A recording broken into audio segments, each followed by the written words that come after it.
Bharatiya Janata party के प्रदेश मंत्री वीरेंद्र कुमार मित्तल ने नवरात्रि के पावन पर्व पर मानवता की मिसाल पेश करते हुए एक पीड़ित परिवार की आर्थिक सहायता की। थाना एतमाद नौला क्षेत्र के नगला बिहारी निवासी मोनू ठाकुर जो एक फैक्ट्री हादसे में अपनी आंखों की रोशनी खो बैठे थे, उनको 3,50,000 की आर्थिक सहायता का चेक दिलवाया गया। वीरेंद्र कुमार मित्तल का बयान, जी हां, मानवता की सेवा। वीरेंद्र कुमार मित्तल ने कहा कि मोनू ठाकुर की आंखों की रोशनी तो लौटाई नहीं जा सकती, लेकिन यह सहयोग उनके परिवार को एक नई आशा और सहारा जरूर देगा। सेवा और संवेदना ही सच्चा धर्म है। स्थानीय जनों की सराहना, जी हां, संवेदनशील कदम की सराहना। स्थानीय जनों ने प्रदेश मंत्री की संवेदनशील कदम की सराहना करते हुए कहा कि ऐसे प्रयास समाज को नई दिशा देते हैं और पीड़ित परिवारों में उम्मीद की किरण जगाते हैं। वीरेंद्र कुमार मित्तल की प्रेरणा, जी हां, मां दुर्गा से प्रार्थना। वीरेंद्र कुमार मित्तल ने मां दुर्गा से प्रार्थना की कि वह मोनू जी और उनके परिवार को शक्ति प्रदान करें और समाज को ऐसे नेक कार्यों की प्रेरणा देती रहे। इस प्रकार वीरेंद्र कुमार मित्तल ने नवरात्रि के शुभ अवसर पर एक पीड़ित परिवार की सहायता करके मानवता की मिसाल पेश की और समाज को सेवा और संवेदना का संदेश दिया कि किसी गरीब की मदद करना, असहाय की मदद करना सबसे बड़ी मदद होती है। जो समर्थ है, बलशाली है, सामर्थ्यवान है, वो सभी विद्याओं से युक्त है, लेकिन जिसका कोई नहीं होता उसका ईश्वर होता है। तो ईश्वर ने किसी भी रूप में मुझे भेजकर उसकी मदद करने का सौभाग्य प्रदान किया।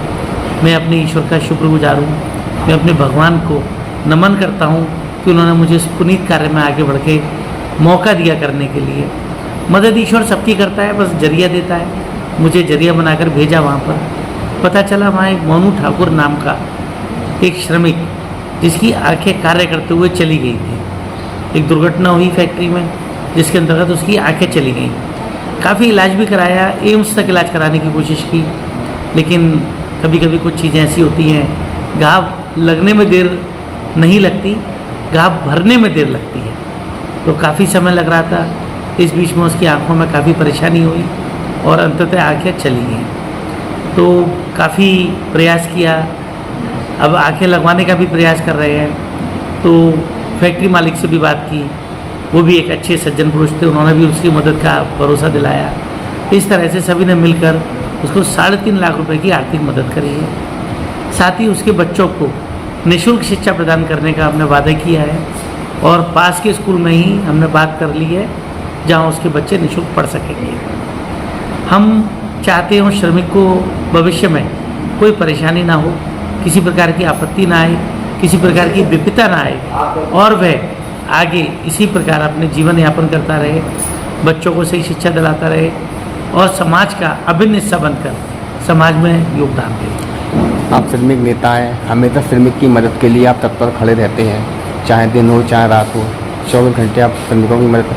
क्या आगे भविष्य में उनके बच्चों के लिए आप, जैसे आपने पढ़ाई लिखाई की, क्या काम के लिए भी कुछ भविष्य में कोई हो जाते हैं किसी लायक, तो काम के लिए आप सोचेंगे अपने सरकार के थ्रू? देखिए, पहला प्राथमिकता तो हमें उनकी शिक्षा दिलाना है। अगर वह अशिक्षित रह गए तो काम में बहुत परेशानी आएगी। शिक्षा मिलने के बाद बच्चे खुद ही समर्थ हो जाते हैं अपने कार्य को संभालने के लिए, व्यवस्थित करने के लिए।